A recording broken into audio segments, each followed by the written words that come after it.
بكم متتبعي الكرام، فيديو جديد ووصفة جديدة على قناتي ديليس لبنى. مرحبا بكم والف الف مرحبا بالناس القدام، وكنرحب كذلك بالناس الجداد اللي دخلوا عندنا القناة. كنقول لهم ما تنساوش انكم تضغطوا على زر الاشتراك وتفعلوا الجرس باش يوصلكم كل جديد ان شاء الله. بالنسبه للوصفه ديال اليوم فهي البريغاديرو بريزيليان. هي عباره عن حلوه اللي كتكون سهله بدون فرن، دغيا كتوجد شكلها رائع ومذاق اروع. كما قلت لكم الوصفه ديالنا فهي عباره عن حلوه برازيليه الاصل، سهله بزاف. كاينين ثلاثه المكونات اللي كنخدموا بهم اغلبيه. عندنا الحليب المركز المحلى، وعندنا الكاكاو بودره اللي يكون من نوعيه مزيانه وماشي داك الحلو اللي كيكون مر. كذلك كنحتاجوا الزبده اللي تكون من نوعيه ممتازه. كاين اللي كيضيف ليه القشده، ولكن انا ما غاديش نديرو بالقشده، غنديرو بهاد ثلاثه المكونات اللي كيجيو ساهلين. وصراحه هاد الحلوه دغيا كتوجد. غادي نبداو. بما اننا عندنا الحليب المركز المحلى فغادي نشارك معكم الطريقه ديالي في الحليب المركز المحلى. بالنسبه للحليب المركز المحلى كاينه جوج طرق. كاين الطرق اللي كنخدموا بالحليب بودره، وكاين الطريقه الاخرى اللي كيخدموا بالحليب والسكر. بالنسبه للطريقه الثانيه فهي كتاخذ الوقت شويه، كتفوت نص ساعه ديال انك غير كتحركي الحليب والسنيده في عافيه اللي كتكون ضعيفه. فاختاريت انني نشارك معكم الطريقه ديال بودره الحليب اللي دغيا كتوجد. كما كتشوفوا معايا غادي نبداو على بركه الله. بالنسبه للمكونات ديال الحليب المركز المحلى غادي نحتاجو هنا كاس ديال الحليب بودره. بالنسبه للكاس اللي غادي نعبروا به الحليب بودره غادي نعبروا به سنيده، وغادا ناخذ النصف ديالو ماء. كما كتشوفوا هنا كاس ديال السنيده ونص كاس ديال الماء. اول حاجه احبائي خديت هاد الكاس ديال الطحانه ديال المولينكس. غادي نبدا بالماء هو الاول، غادي نزيد عليه السنيده، وغادي نزيد عليه بودره الحليب، وغادي نطربهم اولا نخليهم يطحنوا مزيان حتى يتجانسوا لينا العناصر. كما كتشوفوا من بعد ما تجانسوا العناصر وحاولوا ان ما يبقاوش لينا تكتلات او حبيبات. من بعد كناخذ كاسرول وغادي نخوي فيها الخليط.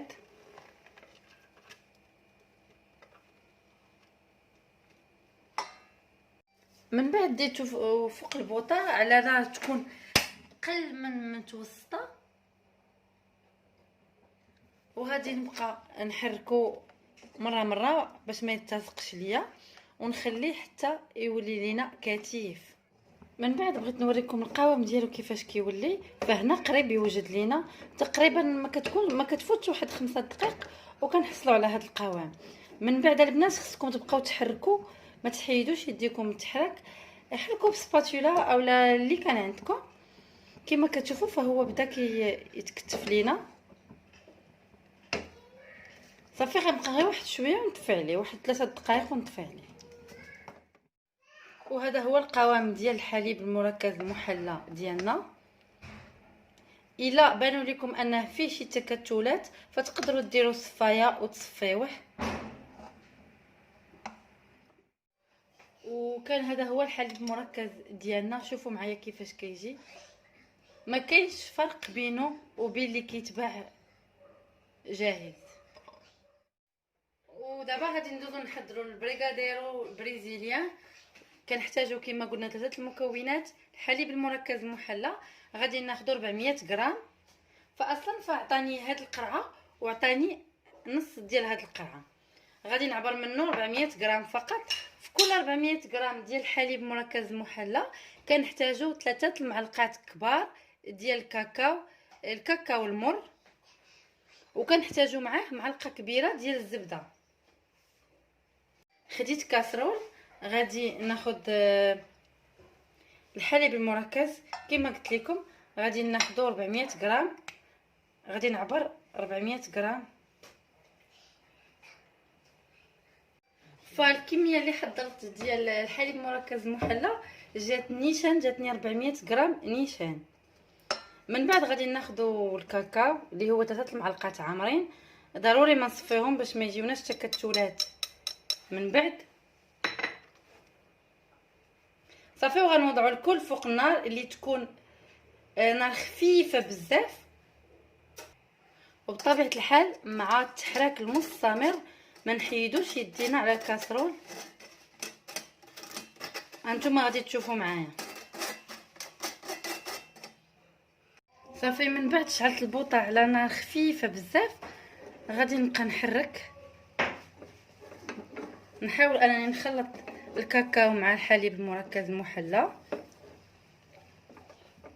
ما غاديش نحبس على التحراك ابدا لمده ما بين 8 دقائق و 10 دقائق حتى كيزيد يتكتل لينا هذا الخليط وكيزيد يتقال اكثر من هكا. بغيت نوريكم هذه المرحله كما كتشوفوا معايا هنا، فهو بدا كيتكتل لينا اولا بدا كياخذ القوام اللي بغيت. شوفوا معايا، غادي نزيد غير واحد 3 دقائق اولا 5 دقائق ونحبس. بغيت نوريكم المراحل باش يبان لكم. شوفوا معايا، فبدا كيتقال.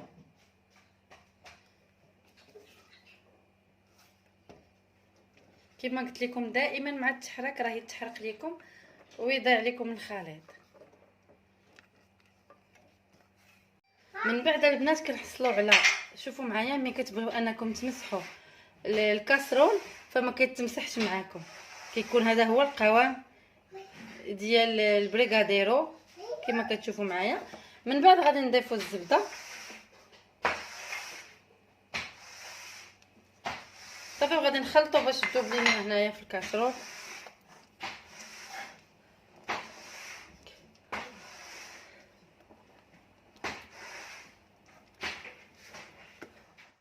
من بعد غادي نديرو في بواط وغادي نديرو في الثلاجه واحد ساعتين حتى 3 سوايع حتى كيشد في راسو مزيان.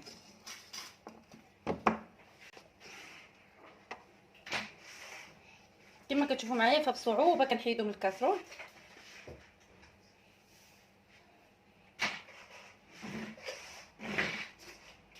صافي، غادي نغطيه وندخلو للثلاجه ونتلاقاو ان شاء الله من بعد 2 سوايع اولا 3.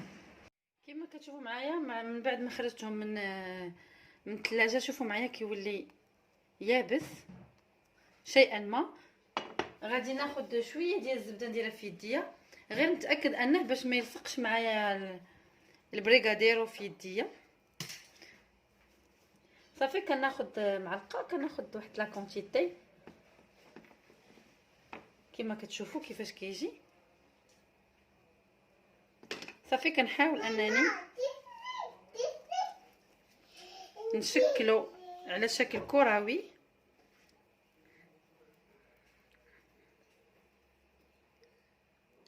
بالنسبه للحجم ديال الكريه فانتوما اللي كتحكموا فيه، كيبقى لكم الاختيار. كنكوروهم بهذا الشكل كما قلت لكم.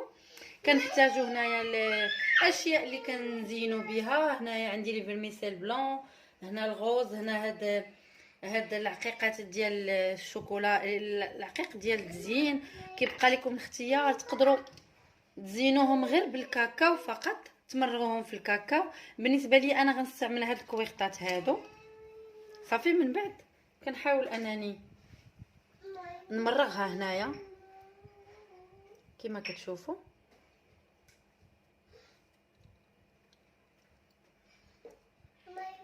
وكنعاود انني نمررها بحال هكا بيدي غير باش يلصق لينا هذاك الفيرميسيل.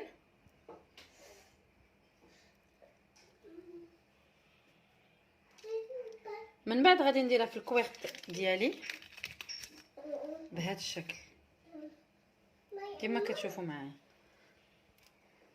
نفس الشيء بالنسبه للكريه الثانيه، وغادي نتمم بنفس الطريقه باقي الكويرات اللي عندي. وباش ما يجينيش الفيديو طويل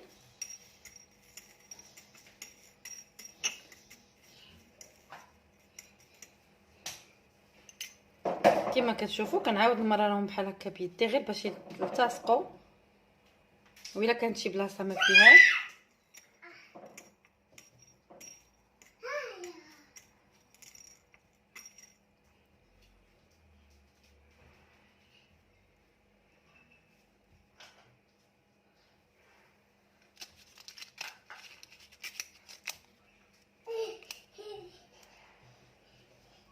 صافي غادي نكمل بنفس الكيفيه ونرجع لكم ان شاء الله. وكان احبائي هذه هي الوصفه ديال اليوم، البريغاديرو بريزيليان.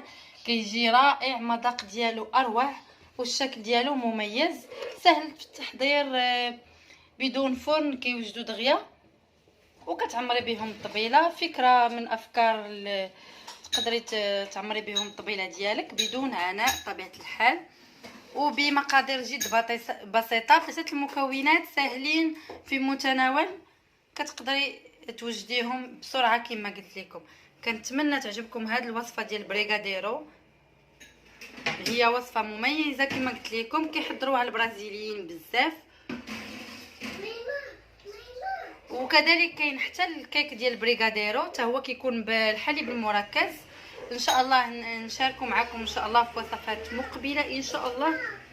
وهنا كنكون وصلت نهايه الفيديو، نهايه الاقتراح ديال اليوم. كنتمنى تعجبكم هذه الوصفه، وبالنسبه للناس اللي ما كيعرفوهاش فحاولوا انكم تجربوها، فهي ناجحه 100% وسهله التحضير كما قلت. الى وصفه مقبله ان شاء الله. بسلامه عليكم، خليت لكم الراحه.